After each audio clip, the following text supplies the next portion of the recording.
श्री परमात्मने नमः। विभीषण जी लंका से चल दिए हैं प्रभु श्री रामचंद्र जी के पास, क्योंकि रावण ने उन विभीषण को लातों से मारा है और कहा है कि यहां से चले जाओ। विभीषण प्रभु की भक्त आदमी था, राक्षस जरूर था, लेकिन प्रभु के चरणों में उसका प्रेम था, अनुराग था। अब वो वहां से चल दिया है।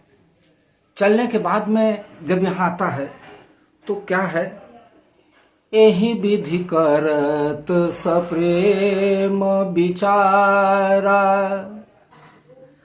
आयो सबदी सिंधु यही पारा, कपिन विभीषण आवत देखा, जाना को रिपु दूत विशेखा। विभीषण जी समुद्र के इस पार आए जहां प्रभु श्री रामचंद्र जी का डेरा था, स्थल था। वहां जब आए तो दूर से ही प्रभु श्री रामचंद्र जी के जितने भी पहरेदार से सब देख रहे थे, कोई आ रहा है। और दूर से ही दिखा कि कोई राक्षस ही है, ये कोई अच्छा आदमी नहीं है, कोई राक्षस ही आ रहा है। दूर से ही देखे पहरेदार लोग और आपस में विचार करने लगे। विचार करने लगे तो कहने लगे कि ये लगता है रावण का ही दूत होगा कोई। ये जो है हमारे यहां क्यों आ रहा है, किस लिए आ रहा है। तो पहरेदार लोग वहीं रोके उसको, वहीं रुको रुको रुको। रुकने के बाद में कहे हैं, ताही राखी कपीस पहियाए। सुग्रीव जी के पास गए सबसे पहले, समाचार सब ताही सुनाए। सारा समाचार उनको सुग्रीव जी को सुनाए कि एक दूत जो है रावण के यहां से आया है और राक्षस है वो किस लिए आया है, प्रभु से मिलने के लिए आया है, काहे के लिए आया है पता नहीं अब हमको, लेकिन आया है यहां, हम बाहर उसको रोक के रखे हैं। कह सुग्रीव सुनहु रघुराई। सुग्रीव जी क्या किए कि तुरंत गए श्री रामचंद्र जी के पास गए और हाथ जोड़ के कहा कि हे नाथ, रावण के यहां से एक दूत आया है जो कि आपसे मिलना चाहता है। सुग्रीव जी कह रहे हैं प्रभु श्री रामचंद्र जी से कि रावण के यहां से एक दूत आया है और आपसे मिलना चाहता है। तो प्रभु श्री रामचंद्र जी ने कहा, कह प्रभु सखा बूझिए कहा, कहई कपीस सुनहु नर नाहा, जानी न जाई निशाचर माया, काम रूप के ही कारण वाया। प्रभु कहते हैं कि हे सखा सुग्रीव, आप ही बताइए कि क्या किया जाए। प्रभु श्री रामचंद्र जी सुग्रीव जी से कह रहे हैं कि आप ही बताइए क्या किया जाए। तो सुग्रीव जी कह रहे हैं कि हे प्रभु, ये राक्षस कुल का है, रावण ने भेजा है और ये सब क्षण में शरीर बदलने वाले हैं, इनके मन में क्या है ये कुछ पता नहीं है। हमारा तो मन ये कह रहा है कि कोई भेद लेने के लिए भेजा है रावण। क्या भेद लेन पठवा 10 सीसा, कोई भेद लेने के लिए भेजा है रावण। तबहु न कछु भय हानि कपीसा। सुग्रीव जी कह रहे हैं कि प्रभु, इसको बांध के रखा जाए अपने यहां। अब आया है तो जाएगा कहां, इसको बांध के ही रखा जाए, अब जा नहीं सकता। तो प्रभु श्री रामचंद्र जी बहुत अच्छी कोमल वाणी बोले। कोमल वाणी क्या बोले, सखा नीति तुम नीक विचारी। हे सखा, आपने नीत तो अच्छी विचारी है, बढ़िया है, अच्छा है, इसमें कोई शक नहीं है। मम मन शरणागत भयहारी। लेकिन मेरे पास अगर कोई शरणागत आता है तो उसको शरण देना हमारा परम कर्तव्य है। मैं उसको भगा नहीं सकता, बांध नहीं सकता, मैं उसको शरण दूंगा। मेरा ये अपना मानना है। प्रभु श्री रामचंद्र जी कह रहे हैं। अब देखिए, सुनी प्रभु बचन हरस हनुमाना, शरणागत बक्षल भगवाना। प्रभु श्री हनुमान जी के मन में बहुत ही अच्छा लगा, इतना अच्छा लगा, इतना अच्छा लगा कि कुछ कह नहीं सकते। कि देखिए, शरणागत को शरण देने के लिए प्रभु कह रहे हैं। बिल्कुल ये भी नहीं सोच रहे हैं कि ये हमारे दुश्मन का आदमी है, हमारे विरोधी खेमे का आया है, जहां हम लड़ने जा रहे हैं उस खेमे का है, लेकिन इनके शरण में आ गया है तो शरण दे रहे हैं। कितने अच्छे मेरे प्रभु हैं, कितना वो है। शरणागत कहूं जे तजहि, निज अनहित अनुमानी। ते नर पावर पापमय, तिन्हि बिलोकत हानि। आहा, जो आदमी जो है, कोई भी आदमी हो, जैसे अपना अहित समझ करके अगर किसी का अहित करता है और अपना भी अहित उसमें होता है, और ये जान करके अगर उसको शरण नहीं देता है तो सबसे बड़ा क्षुद्र है वो, सबसे बड़ा पापी है। उसका तो मुंह देखना भी मुश्किल है, अच्छा नहीं है। प्रभु कह रहे हैं, प्रभु श्री रामचंद्र जी रघुबर, प्रभु श्री रामचंद्र जी मर्यादा पुरुषोत्तम है। वो किस तरह से भक्तों की रक्षा करते हैं, शरणागत की रक्षा करते हैं, ये कोई सीखे तो मेरे प्रभु श्री रामचंद्र जी से ही सीखे, दूसरा कोई नहीं सिखा सकता। प्रभु श्री रामचंद्र जी शरणागत जो आ गया है उसको कह रहे नहीं, इसको न मारो, न बांधो, न कुछ करो, इसको अपनी शरण में ले लो।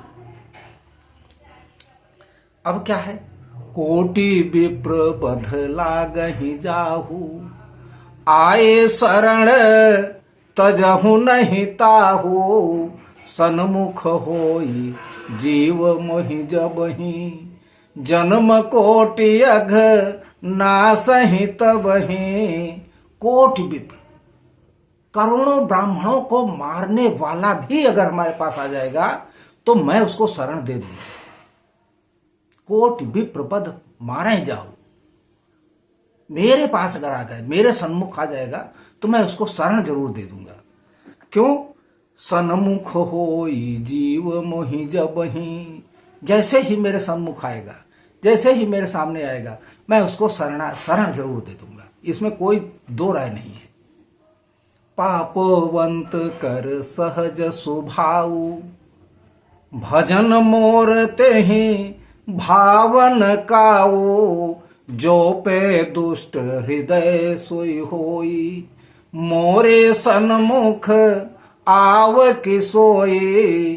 कितना भी पाप किया हो, चाहे जितना पाप किया हो, अगर वो मेरे सन्मुख आ गया तो मैं उसको शरण दे दूंगा, इसमें कोई शक वाली बात नहीं है।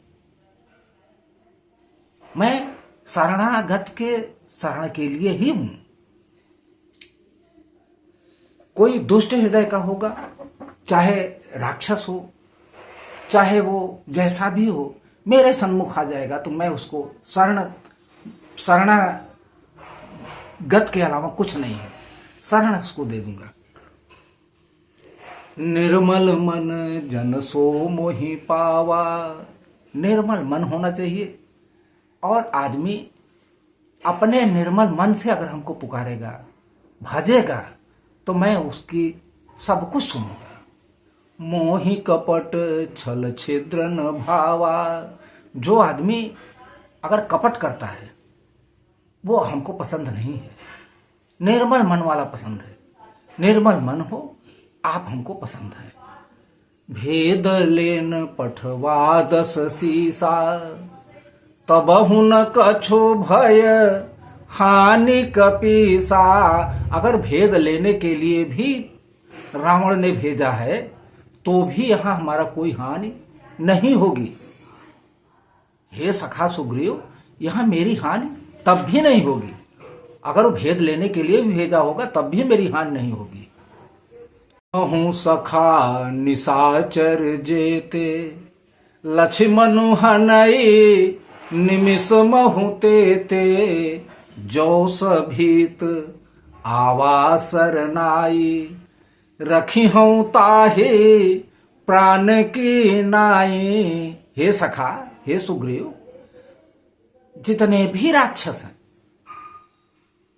जितने भी राक्षस हैं जगत में, उनको तो लक्ष्मण अपने बाणों से मार सकते हैं, लेकिन जो सभीत आवासर नाई, अगर उसमें से भी कोई राक्षस या कोई वो मेरे शरण में आ गया तो मैं उसकी रक्षा करूंगा। इसमें इस तरह की नीति नहीं है, मैं उसकी रक्षा करूंगा। उभय भांति तेहि आनहूं, हंसी कह कृपा निकेत, जय कृपाल कही कपि चले, अंगद हनु समेत। ऐसा कह करके प्रभु श्री रामचंद्र जी जब इन लोगों से कहा तो सुग्रीव जी, हनुमान जी और चल दिए लेने के लिए। किसको? विभीषण जी को। प्रभु श्री रामचंद्र जी की जय जयकार करते हुए, जय हो जय हो जय हो, जाके उनको ले आए प्रभु के पास में। सादर तेहि आगे करी बानर, चले जहां रघुपति करुणा कर, दूरी ही ते देखे दो भ्राता, नैनानंद दान के दाता। जब सुग्रीव हनुमान जी विभीषण को लेने गए तो विभीषण को आगे आगे करके अपना लोग पीछे पीछे करके चलने लगे। दूरी ही ते देखे दो भ्राता, दूर से ही विभीषण जी दोनों भाइयों को देखे, प्रभु श्री रामचंद्र जी लक्ष्मण जी को। नैनानंद दान के दाता, आहा, ये तो मेरे प्रभु हैं, मैं जिनकी पूजा पाठ करता हूं ये तो मेरे प्रभु हैं। इनके किस तरह से इनका रूप है, मैं तो देख के ही गदगद हो रहा हूं, दूर से ही देख देख के गदगद हो रहा हूं। बहुरी राम छवि धाम बिलो की, रहो ठुटकी एक टक पल रोकी। एक टक विभीषण देख रहे हैं प्रभु श्री राम और लक्ष्मण को दूर से ही। कैसे मेरे प्रभु हैं, कितने सुंदर हैं, कैसे कैसे हैं। अरे बाप रे, देख के ही विभीषण जी एकदम से भयभीत टाइप हो गए। भुज प्रलंब कंजारुन लोचन, उसके भुजाएं जो हैं बड़ी बड़ी भुजाएं हैं प्रभु श्री रामचंद्र जी की, दोनों भाइयों की। श्यामल गात प्रणत भय मोचन, श्यामल शरीर है, बड़ा सा वक्षस्थल है, बड़ा सा चेहरा है, एकदम से श्यामले रंग की। सिंध कंध आयत उर सोहा, आनन अमित मदन मन मोहा, नयन नीर पुलकित यति गाता, मन धरि धीर कही मृदु बाता। अब दूर से ही एक टक देख रहे हैं, एक टक ऐसा देख रहे हैं कि उनके आंखों में जो है आंसू टपक रहे हैं, भर रहे हैं, अश्रु धार बह रही है। एक टक वहीं से देख रहे हैं, बड़ी बड़ी भुजाएं, बड़ा सा वक्षस्थल, बड़ा सा चेहरा, श्यामले रंग के। देखते ही रह गए कि मेरे प्रभु कैसे हैं। विभीषण एक ही टक देख रहे हैं प्रभु श्री रामचंद्र जी लक्ष्मण जी को, और कहा क्या रहे हैं, सवन सुजस सुनियायो, प्रभु भंजन भव भीर, त्राहि त्राहि आरती हरन, शरण सुखद रघु वीर। हे प्रभु, मैं दशानन रावण का भाई हूं, मुझे उसने मार के भगा दिया है, मैं आपकी शरण में आया हूं, आप मेरी रक्षा करो, रक्षा करो, रक्षा करो। ऐसा विभीषण प्रभु जी से कहा। इस तरह इन चौपाइयों का अर्थ यहीं तक संभव है। अगली चौपाई में अगले भाग में फिर से आप लोगों को सुनाऊंगा। तब तक के लिए जय श्री राम, राधे राधे। बोलिए सियावर रामचंद्र की जय, पवन सुत हनुमान की जय।